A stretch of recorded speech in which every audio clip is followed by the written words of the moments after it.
Bank of Baroda के आधार card से निकासी को लेकर अभी भी काफ़ी ज़्यादा समस्याएं चल रही हैं। अगर आप एक बैंक ऑफ बड़ौदा के ग्राहक हैं और आपका अकाउंट बैंक ऑफ बड़ौदा में है और आधार कार्ड के माध्यम से आप कहीं से भी निकासी नहीं कर पा रहे हैं, तो आज की इस वीडियो में हम जानकारी देने वाले हैं कि बैंक ऑफ बड़ौदा का ग्राहक किस सीएसपी पॉइंट पर जाकर अपने आसानी से आधार कार्ड के माध्यम से निकासी कर सकता है।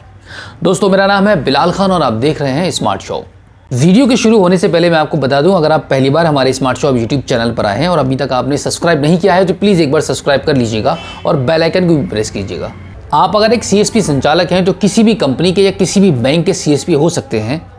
लेकिन यहाँ पर मैं आपको बताने वाला हूँ कि बैंक ऑफ बड़ौदा के ग्राहक का आधार कार्ड के माध्यम से अगर आपकी सीएसपी पॉइंट पर लेन देन नहीं हो पा रहा है तो आपको अब बिल्कुल भी चिंता करने की ज़रूरत नहीं है। या वो ग्राहक जो इस वीडियो को देख रहे हैं जिनका अकाउंट बैंक ऑफ बड़ौदा में है, अगर आपको ज़्यादातर ज़रूरत रहती है आपका अमाउंट को विड्रॉल करने के लिए आधार कार्ड के माध्यम से और आपका जो नज़दीक में सीएसपी पॉइंट है वहाँ पर आपके आधार कार्ड के माध्यम से अगर निकासी नहीं हो पा रही है, तो आज की इस वीडियो में हम आपको बताने वाले हैं कि कहाँ पर जाकर आप अपने आधार कार्ड के माध्यम से निकासी कर सकते हैं। और इसी के साथ मैं आपको एक जानकारी और ये दे दूं कि अगर आप किसी भी कंपनी के ईपीएस संचालक हैं, यानी कि आपने किसी भी कंपनी के एक आधार कार्ड के माध्यम से पैसे निकालने की एक आईडी ले रखी है और अपने सीएसपी पॉइंट पर आप उसको चलाते हैं और आपकी आईडी से बैंक ऑफ बड़ौदा का ट्रांजैक्शन नहीं हो पा रहा है, तो आपको अब बिल्कुल ज़्यादा टेंशन लेने की ज़रूरत नहीं है, क्योंकि ये जो समस्या चल रही है बैंक ऑफ बड़ौदा की आधार कार्ड के माध्यम से पैसे को विड्रॉल ना करने की, वो बैंक की तरफ से है। इसमें किसी भी कंपनी का कोई भी रोल नहीं है। सबसे पहले मैं आपका एक कॉन्सेप्ट क्लियर करना चाहूंगा कि अगर आप एक किसी भी कंपनी के ईपीएस संचालक हैं और आपकी आईडी से बैंक ऑफ बड़ौदा का ट्रांजैक्शन नहीं हो रहा है, तो आज की एक नई अपडेट के मुताबिक मैं आपको जानकारी दे दूं कि आपके किसी भी सीएसपी आईडी से बैंक ऑफ बड़ौदा का अगर ट्रांजैक्शन नहीं हो रहा है तो अब बिल्कुल भी नहीं होगा। हमारे पास डेली इस प्रकार की कॉल आती है कि मैं फलानी कंपनी का ईपीएस संचालक हूँ और कल तक मेरी आईडी से बैंक ऑफ बड़ौदा का ट्रांजैक्शन हो रहा था, लेकिन आज लॉगिन करने के बाद किसी भी ग्राहक का बैंक ऑफ बड़ौदा का लेन देन नहीं हो पा रहा है। अचानक से ही आपकी सीएसपी आईडी से बैंक ऑफ बड़ौदा का लेन देन बंद हो जाता है। कुछ भी नहीं कह सकते। काफ़ी सारे सीएसपी न्यू आईडी लेने में लगे हुए हैं और जब न्यू आईडी आप लेते हैं, न्यू डिवाइस के साथ में आप ट्रांजैक्शन करते हैं तो आपके ट्रांजैक्शन शुरू हो जाते हैं, लेकिन कुछ दिन काम होने के बाद आपके वो न्यू आईडी और न्यू डिवाइस के साथ में ट्रांजैक्शन आपके बंद हो जाते हैं। तो इस प्रकार से कुछ भी नहीं कह सकते कि आपकी न्यू आईडी और न्यू डिवाइस पर कब तक ट्रांजैक्शन रहेंगे, क्योंकि ये जो समस्या है वो बैंक की तरफ से है, बैंक की तरफ से लगातार बनी हुई है। इस समस्या का समाधान अभी बिल्कुल भी नहीं हुआ है, लेकिन यहाँ पर बैंक ने अपने ग्राहक को एक राहत दी है,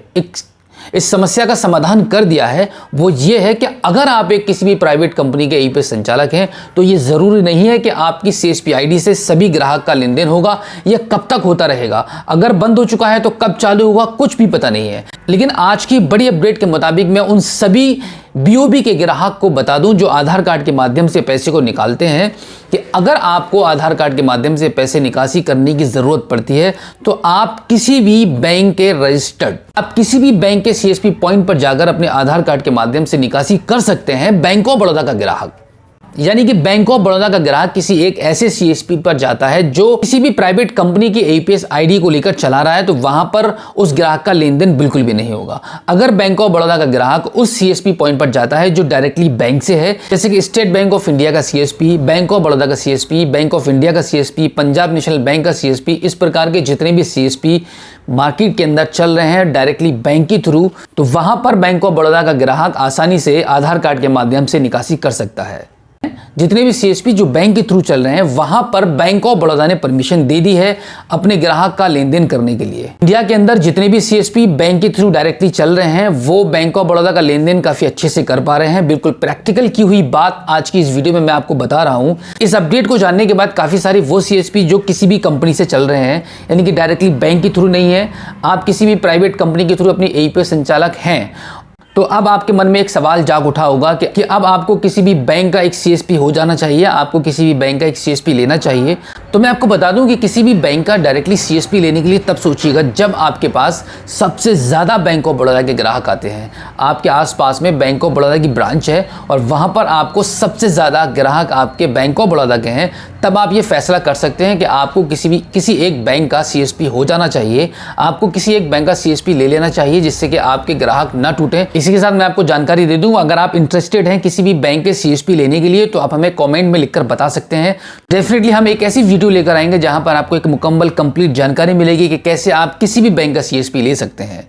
तो दोस्तों इस वीडियो में फिलहाल इतना ही, मिलते हैं आपसे किसी और एक अगली वीडियो में। लेकिन दोस्तों वीडियो से जाने से पहले आपको याद दिला दूं, अगर आपने अभी तक हमारे स्मार्ट शॉप यूट्यूब चैनल को सब्सक्राइब नहीं किया है तो प्लीज़ एक बार सब्सक्राइब कर लीजिएगा और बेल आइकन को भी प्रेस कीजिएगा। तो चलिए दोस्तों मिलते हैं आपसे किसी और एक अगली वीडियो में, एक नई जानकारी के साथ, एक नई अपडेट के साथ और एक नई जोश के साथ। तब तक के लिए जय हिंद।